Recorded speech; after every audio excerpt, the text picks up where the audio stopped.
சின்ன மயிர்கொட்டியின் உள்ளே ஒரு பெரிய கனவு உயிருடன் இருந்தது. ஒரு பாடசாலை நாளில் ஈஷா தனது வகுப்பில் அமைதியாக இருந்து கொண்டு ஒரு படம் வரைகிறாள். அது ஒரு அழகான தோட்டம். பச்சை இலைகள், உயிரோட்டமான பூக்கள். அதில் ஒரு இலையில் ஒரு சின்ன மயிர்கொட்டி மெதுவாக ஊர்ந்து செல்கிறது. அதற்கு அருகிலிருக்கும் நீர்த்துளியில் ஒரு அழகான பட்டாம்பூச்சி பூவில் அமர்ந்திருப்பது தெரிகிறது. ஒரு கணம் அது தனது பிரதிபிம்பமா என ஆச்சரியப்படுகிறது. மறுகணமே அது இன்னுமோர் பட்டாம்பூச்சி என உணர்ந்து கவலைப்படுகிறது. நானும் இப்படி ஆக முடியுமா என்று தனக்குள்ளே கேட்கிறது. ஆனால் இப்போது அதற்கு சிறகுகள் இல்லை. ஆனால் அது நம்பிக்கையை இழக்கவில்லை. அது மெதுவாக முன்னேறுகிறது. ஒவ்வொரு சிறிய முயற்சியும் அதன் கனவுக்கு அருகே கொண்டு செல்கிறது. நேரம் கடக்கிறது. அமைதியாக மாற்றம் உருவாகிறது.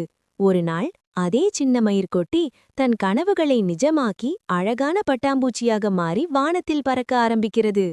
ஆமாம் குழந்தைகளே, உங்கள் கனவுகளை நம்புங்கள். முயற்சியை ஒருபோதும் கைவிடாதீர்கள். நீங்களும் ஒரு நாள் சிறகடித்து பறப்பீர்கள்.